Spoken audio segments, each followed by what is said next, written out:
We'll start with the last workshop for this training session. Yesterday you've witnessed and tried for yourselves two methods, problem-based learning and simulations. And as I've noticed as an observer from the back, it was quite fun, especially when you had to do a lot of maths for the simulation game. Very, very nice. Today we will go a bit, we will go to a different environment, or we will add a different environment, and that's the virtual environment. So we'll talk about e-learning and blended learning. How many of you have used e-learning in any way? Yeah, to any extent, in any technology enhanced teaching and learning means. Yeah. Okay, so it's good. So you're a little bit familiar. What we will do in the workshop is in the first part. It's not really working. Right. Yeah. In the first part, we will basically set the scene. So discuss a bit the background. What is e-learning? What is blended learning? And then explain a bit more the principles about each of them.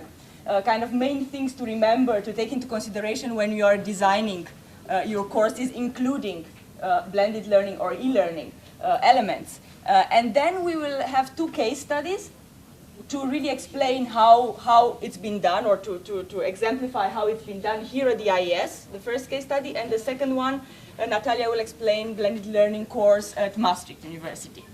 That's going to be more or less half of the 2 hours, so 1 hour. And the second hour will be a practical exercise, which I think will keep as a surprise for now, but it's going to be linked to blended learning. So we'll have some group discussions related to blended learning and how you blend the different elements and the different activities. So the numbers that you got are to know which group you will belong to. Okay. So I will start by talking about e-learning and the main definitions and principles. Then Natalia will do the same about blended learning. So when we talk about e-learning, of course, when I asked you before, have you done anything e-learning related, probably in your mind there was a bit of confusion, because e-learning can mean a lot of things. Actually, if you look in the kind of specialized literature, you would find around 20 definitions that describe educational technologies, or things related to educational technologies. So what you understand by e-learning is very personal usually. It's linked to what you've been doing, or what you see as technology-enhanced learning or e-learning. You see I'm already using quite a few of these terms. But basically, e-learning, put it quite simply, is learning facilitated and supported through the use of information and communication technology, so ICT. What it involves is quite a large range of things. First of all, you have all the applications, all the kind of software and everything involved in it, but then you also have a lot of pedagogical issues, pedagogical processes going through using all these applications. So you have quite complex. When you talk about e-learning, you just don't talk about the technology itself, but about all the other things linked into it: the resources, the human resources, the pedagogical issues cutting across. So it's a rather complex process. Now, see, technology. Whenever I talk about technology, it doesn't really work. Always, no, but that's always the case. So I'm not. I think maybe. Yeah, let's do it like that, it's easier. Okay, and then there is also another distinction I'd like to make, because that's also something that a lot of people confuse, and sometimes I'm not even sure it's really a confusion. It's just sometimes the two terms are used interchangeably, and it's not necessarily a mistake, but I want, even if it's just a small nuance, I want to make this differentiation. When we talk about distance learning, it's basically the core element here is the distance.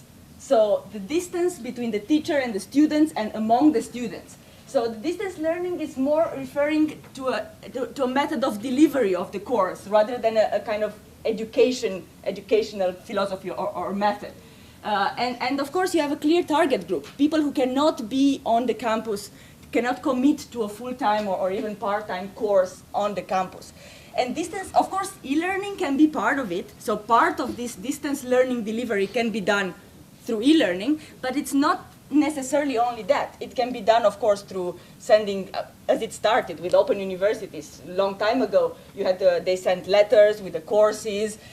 You have face-to-face kind of tutoring. So there are lots of elements, but e-learning, use of technology, is only one of them. Of course, now it's a bit confusing also because also the open universities started using more and more e-learning platforms, so they deliver the distance education through e-learning.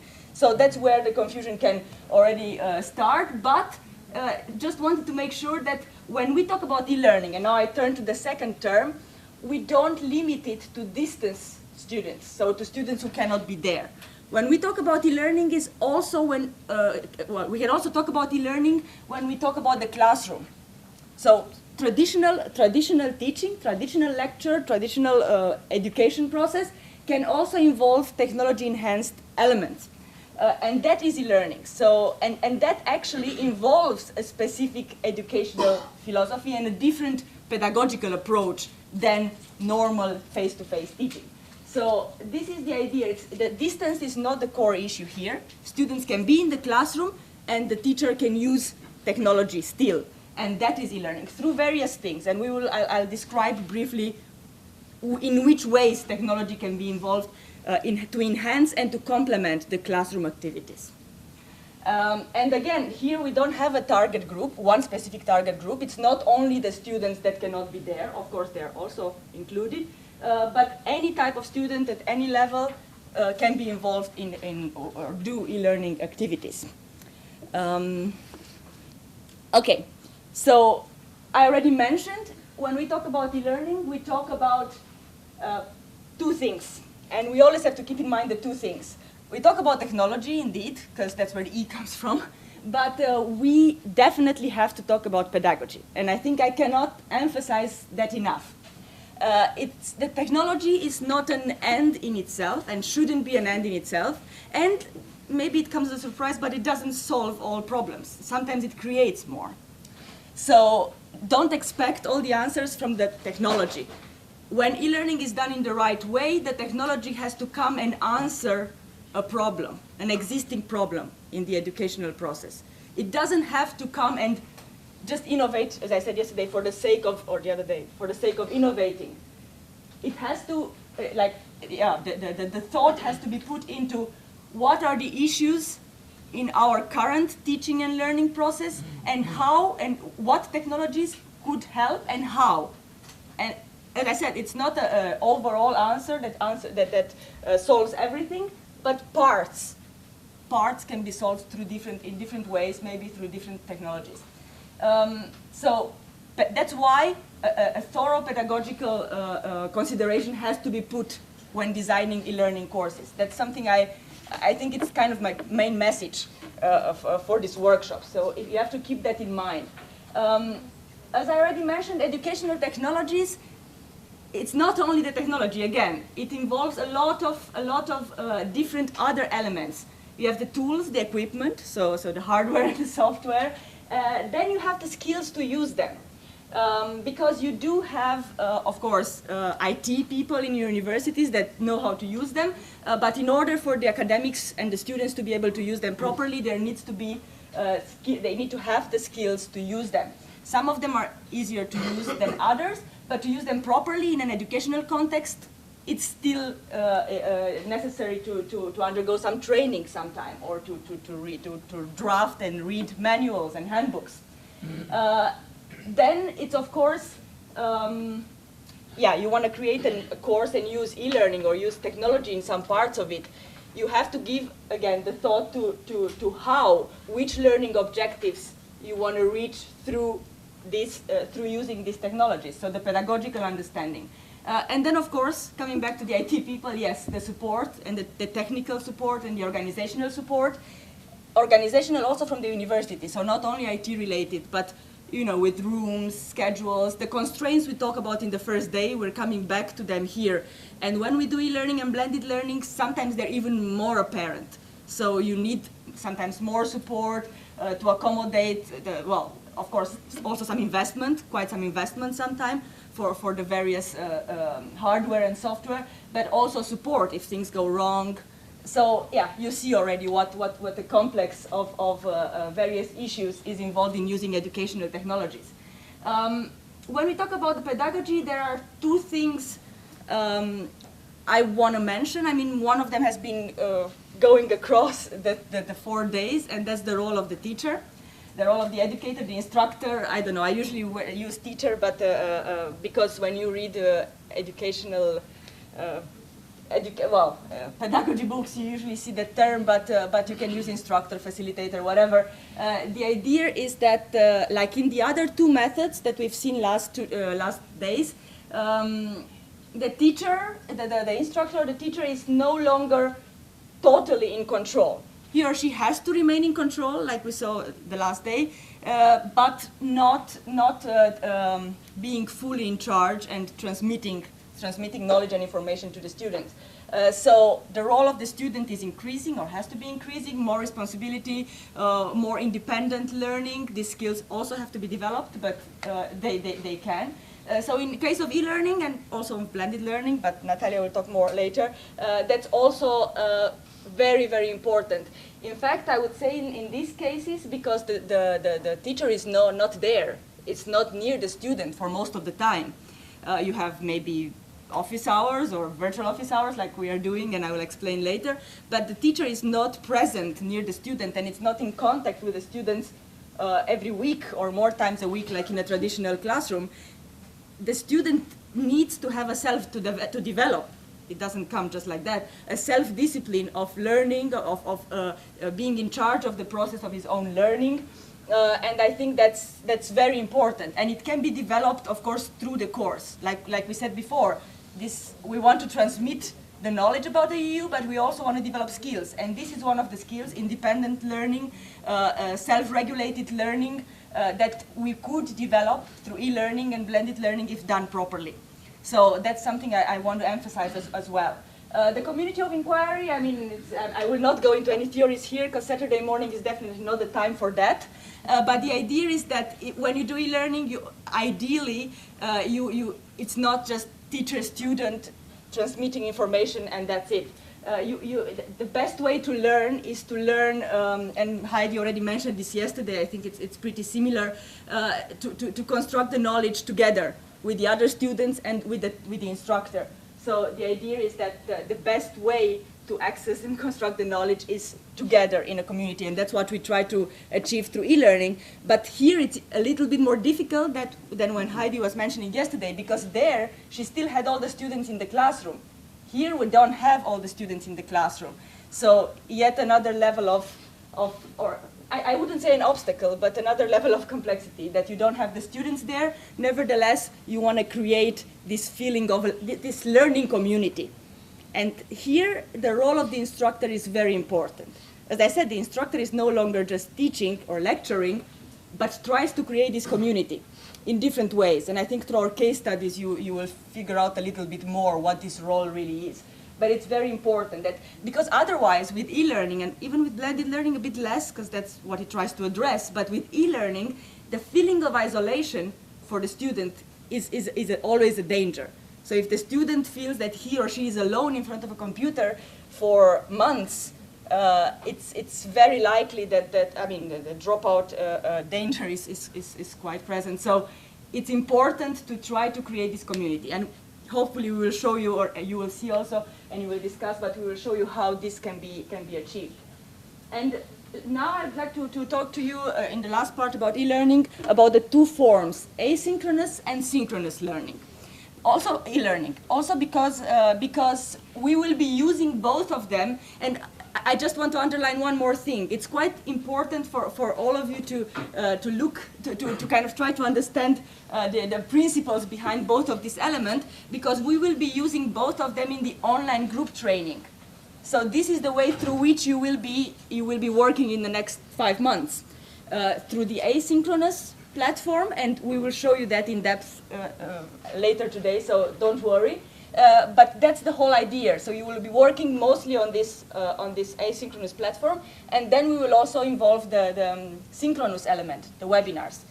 I'll get to that. So that's why I say it's quite relevant for all of you to kind of understand how all this fit, because we will be using all this in our online training later this year, or starting already from now, actually, after you leave Brussels. So first of all, the asynchronous element, and that's something I think a lot of you are familiar with, because I remember I heard the word Moodle a few times, not in the happiest of contexts, I think, or with the most positive of contexts in the last days. I think, so you are familiar with virtual learning environments or learning management systems, depending how you want to call them. A lot of universities have them kind of almost by default, or have been forced on using them. They're more or less similar. They have a lot of very similar functions. But a lot of them, and we have as well one at the VUB, but the one we will be using has been customized by us here at the IES, and we will explain that later. But these are the general virtual learning environments, and they are usually, I mean, you can tell me what you're using it for, but basically, I wouldn't, to summarize, I wouldn't really call them innovating teaching tools or environments.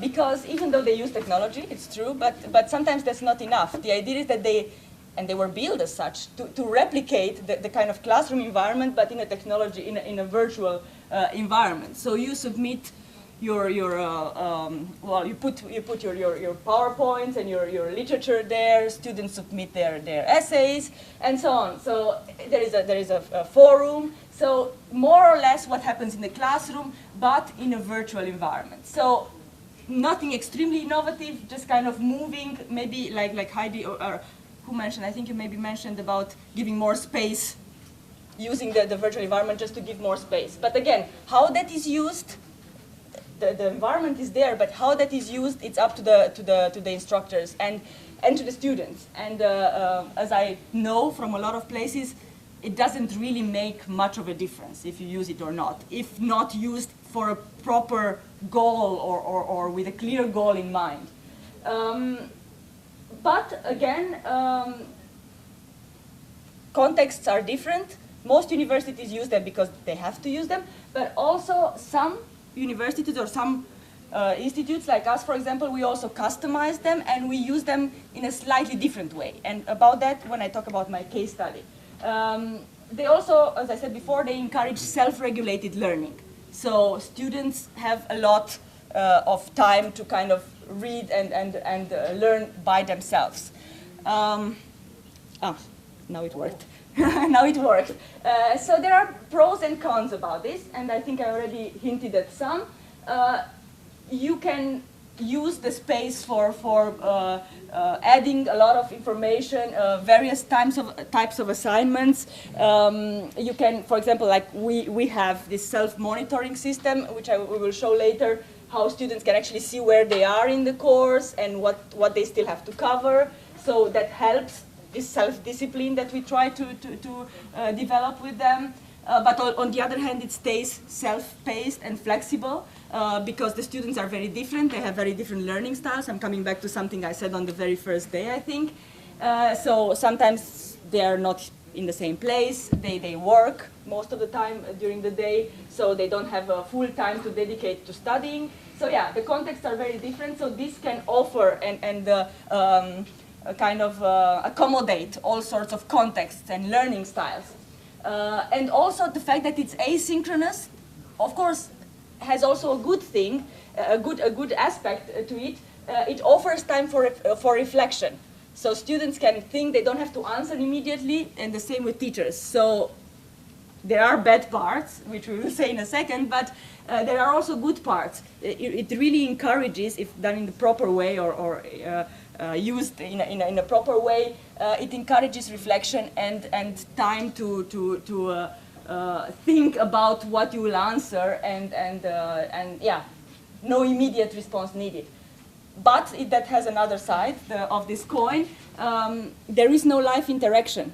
So again, this feeling of isolation that might occur is a real danger. No teacher immediacy. Sometimes students really feel a bit lost. They don't see the teacher. They don't. Well, they tend to email a lot to the teachers, because otherwise they feel like they're not in touch, they're not supported. Because of all this, it requires really a lot of self-discipline from the teachers and from the student side. The teacher also, and the teacher also has to manage the expectations very well, because everyone complains about being flooded by emails, especially when doing e-learning, but I think the most important thing to do from the very beginning is to say, yeah, well, emails will be answered within 48 hours or 70 or whatever. You set your limits. Otherwise, so you have to know the limits very well and communicate them to the students very well. Communication has to be extremely clear, sometimes even clearer than in the case of face-to-face education. Because in this context, I can still communicate things to you, and we can continue kind of as we go. So it's not really important that we communicate written and very clearly. But in this case, we have to, because otherwise things can go not in the way we designed them. Yes? Yeah. Can you explain this a little bit more? Pros and cons, so benefits and problems. Okay, thank you very much. So, yeah. And because the asynchronous environment has all these benefits and challenges that come together with it, there is also the synchronous element. And that tends to sort out or to solve some of the problems. As we will see, not all the problems, but some of the problems. The synchronous element means that communication and interaction takes place at the same time, so synchronously.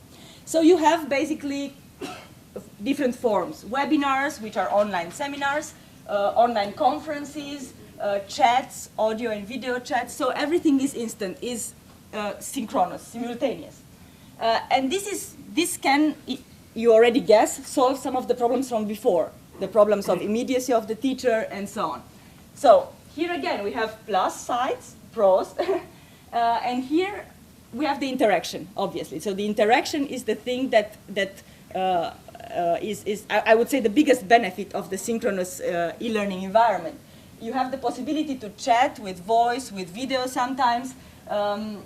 You can have this social interaction. If you remember on the first day when I presented the literature review, we were saying that throughout the literature we noticed that this social interaction is very important for both students and instructors to kind of problematize their knowledge, their learning. So we would say that in the case of e-learning, this synchronous part facilitates this social interaction. And it also helps this community of inquiry, so developing the spirit of community, because everyone is there at the same time. Okay, they're not face-to-face, they don't see each other, but sometimes they even can do through the video. So it's the closest to that as possible in this environment. And the teacher is also there, present. So it's very likely that the teacher will answer your questions immediately, so you don't feel so isolated. You see that the other students are studying more or less at the same pace with you or not. So it gives a different feeling. And it increases the students' and the teachers' motivation and engagement. Because you remember we talked about that the teachers also have to stay motivated throughout teaching. So that also can increase that. Okay, but I'm finished. So, but with this come also quite a few challenges. It doesn't mean that if we are all online at the same time talking, it's gonna bring added value just like that. Quite on the contrary. Sometimes, and when doing synchronous e-learning, we have to keep that in mind also always, the discussion has to be very well moderated. The role of the moderator is very, very important, because otherwise the discussion can go in totally different ways than expected. The coordination of the group doesn't just come by itself, so moderation is very important. And then also the other challenge is that we don't have the non-verbal communication cues, and we don't have body language. So when there is silence, and people understand it as more or get it as more threatening than in real life. So everyone tries to fill the silence with continuing their speech and so on. So it's a different type of communication than in face-to-face. So we have to keep that in mind. It's similar to face-to-face, but it's really not like that. And a lot of moderation is necessary. So the role of the moderator probably will explain more in the case study, is the most important, I would say. And I'll hand over to Natalia. Yeah. I will try to be short. I'm thankful that Alexandra touched upon the major parts. I would like to put now the e-learning, the more theoretical part, and practical aspects that Alexandra elaborated on within the framework of the knowledge triangle and the European education strategies. So we are all here interested in teaching European studies, and one of the objectives of our course is to basically help implement the EU's education and training strategy, ET 2020, and basically achieve a fully functional knowledge triangle, which requires education, innovation, and research. And when we try to place e-learning within this triangle, as Alexandra said, we should perceive it as a tool that facilitates building actually this triangle. So basically all these links between the three main elements can be built thanks to e-learning. But the main challenge is to know how, exactly to know the limits, to know what exactly we want to achieve. So it requires careful consideration. What is important to remember is that we do not talk about e-learning as an alternative or substitute to the traditional formal education. That is number one mistake when thinking about e-learning, because this is a tool to facilitate the education mostly. So we talk about e-learning as facilitating, building the learning continuum. And the learning continuum, we think about the lifelong learning. So the continuum consists of formal learning, which is understood as the organized and systematic educational activity, which should be carried on within the framework of the formal education system, like we have higher education, for example, universities. And the classical example is the classroom, the traditional classroom with students and teachers. We also talk about informal learning, which is the learning in communities, be it like social network communities, be it online communities of different groups of students, teachers interested in specific fields with the same interests, hobbies, etc. But we also talk about home education, so the informal background that each learner can get. And last but not least, we talk about the non-formal learning, which is indispensable part of the lifelong learning. And we talk about the organized and systematic educational activity, but in a non-formal or outside the framework of the formal system. So these are the three main types of learning that nowadays each of us, basically be it a teacher or a student, are confronted with within our educational systems, within our universities. From one side or another of the learning continuum, as an instructor or as a learner, as a student. Now, just shortly, what is the role of e-learning in teaching European studies? It helps us in several ways. First of all, because of the interdisciplinary or so-called multidisciplinary character of the European studies, it facilitates linking the different disciplines. It facilitates linking knowledge, but also skills transfer. It also, there is an increased interest from different audiences that universities have to adapt to different audiences of students. And we have more and more professionals that are interested in taking ordinary classes or some diploma courses, but we have to adapt to the different audiences. We also have the European integration and globalization as general processes that require more exchange of practices, more mobilities, and e-learning can help facilitate exchange of practices without physical mobility as such. So these are the advantages of e-learning for European studies specifically. Now, very shortly, what is different when we talk about blended learning as such from the e-learning? So as the term says, we talk about a blend. We talk about a mixture of different pedagogical approaches, but also different e-learning tools. So basically, it is up to the imagination of the instructor how to blend, what to blend. A major advantage that it really allows to combine different elements, such as the traditional face-to-face meetings like we have now, with the asynchronous or synchronous ones that Alexandra elaborated on earlier. Now, when we try to look at the advantages of blended learnings, then we can say in the literature nowadays, we see that it's considered to be one of the most successful methods of modern pedagogies because it offers so much flexibility. But the major task is to really explore what is the e-learning potential of different tools available out there. Discussion forums, online conferencing, some seminars online or recorded video lectures, etc.